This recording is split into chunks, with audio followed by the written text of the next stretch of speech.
So I'm going to do two different videos looking at Brown Eyed Girl by Van Morrison. The first one's going to be the main riff that opens up the song, and then there'll be a separate video on the chords, on how to sing the lyrics and match it up with the chords and the strumming. Okay, so here's the riff of Brown Eyed Girl.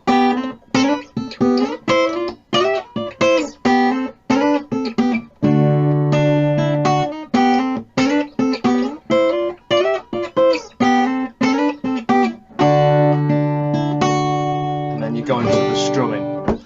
Okay, so the first thing to sort of say here before we look at the tabs is you need to get your second finger, so this one, and that stays on the third string and it slides up and down. So the whole way through this riff, apart from the D chord at the end, that finger stays on this riff and you've got two shapes. Now it's good to learn these two shapes because it is a lot of other songs, so once you've learned how to do this, it does transfer onto a lot of famous riffs. So so get that second finger and slide it along the third string and get used to how that's going to stay on there, because what you don't want to be doing is like shifting your hand around like this. You want to go from shape to shape but nice and smoothly. Okay, so the first shape you're going to do is, say this is on the 5th fret. The first shape is where it's parallel, which means it's on the same fret. So this is on the 3rd string. This finger here, the 3rd finger, is going on the 1st string, and they're both on the 5th fret. So I'm going to get my thumb and a finger to just pick them. So that's one shape. Now the other shape you've got to deal with is keeping this second finger here on the 3rd string, is to put your first finger now. So you got the 3rd finger on this side and your first finger on this side. This one goes on the fret behind and it looks like that. So I'm going to show you the tab now. We'll just work through the very first shape. If you can master the first 3 little steps, the rest of the song's pretty easy. Okay, so before we look at that, our first finger needs to go on the 3rd fret, 1st string, so here, and then put your second finger up on the 3rd string on the 4th fret. So then you got that second shape we worked on, so you can see that now. So pluck them together, so that's the start of it. And then the next shape, let me just zoom in a bit so I can just isolate this shape. So the next shape, you're moving them both to 5, so you got to move this second finger up to 5 and put your 3rd finger parallel on the same fret, but it's right at the bottom. So throughout this riff we're using the 1st and the 3rd string all the time, so that sounds like that. So you got 4 and 3, 5 and 5, and the next one is 7 and 7. So you've got the shape already. Just move it up 2 frets. 1, 2. So the whole riff is just them 2 shapes but in different places. So you got,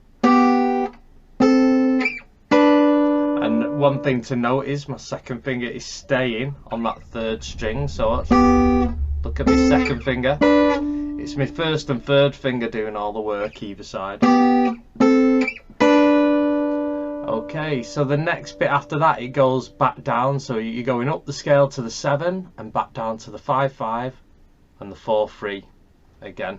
So you're going up the shape and back down. So you got, okay.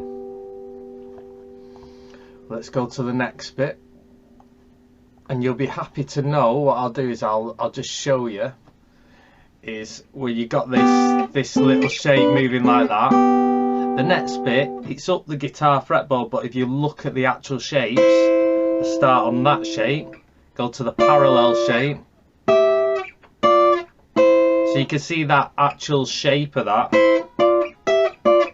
is the same as this. Okay, so let's go to the second bit now. where you're starting on, the first finger is going to go on the 8th fret, and your second finger is going to go on the next fret along on the 3rd string on the 9, so that stays on there. Pinch them together, so thumb on the 3rd string, use any finger on that 1st string. So after the 9 and 8, you're on 10 and 10, so slide this second finger up to the 10 and then put the 3rd finger on, because that's the parallel shape. You can't really get your 1st finger like that because you're twisting your hand too much. So 10 10 and then 12 12, so shift that shape up too, back to the 10 10 and then back to the 8 9 or 9 8. So notice my second finger here. So looking at the first shape to that one is then up to the, and you'll be happy to know that the 3rd shape is exactly the 1st shape, so you can play that. So you've virtually got most of that riff sorted now. Now this very last bit here, I'll just focus on the chord, is a D chord. This is what a tab version of D looks like, how the notes are stacked up. I'll just show you how to play the chord first. So first finger on the 3rd string, 2nd fret, second finger down here on the 1st string, and then your 3rd finger there on the string in between them two on the 3rd fret.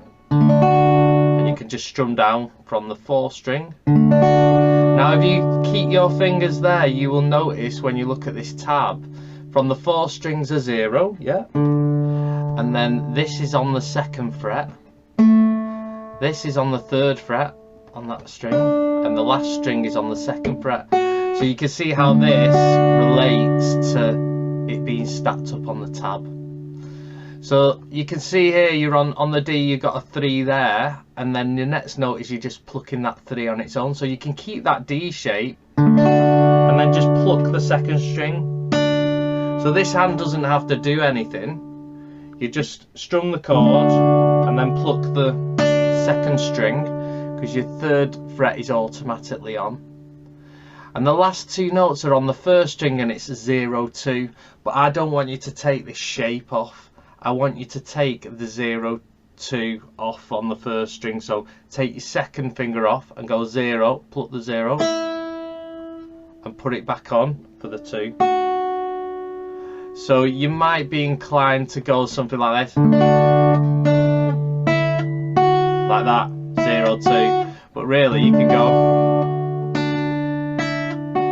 see that, you can keep the shape and you can keep the chord ringing out rather than it cutting dead like that. So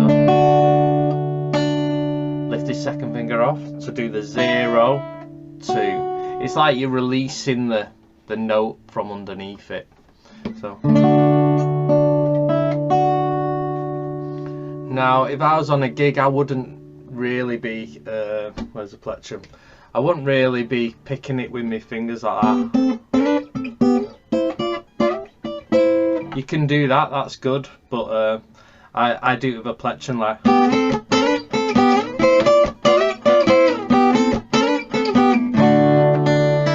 because it just projects, the sound projects a lot more rather than just like that, you know, if you want a bit of volume.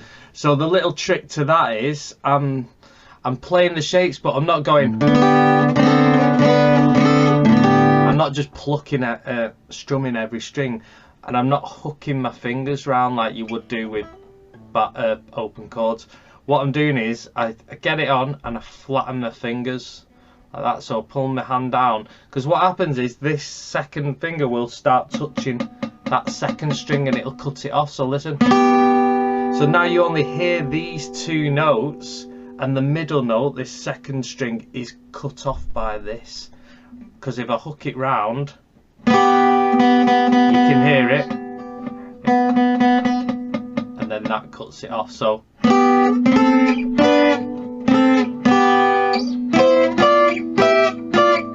So that's a little bit of a tricky technique to do, to be cutting off and muting. So if you're a total beginner, I would advise not to do that.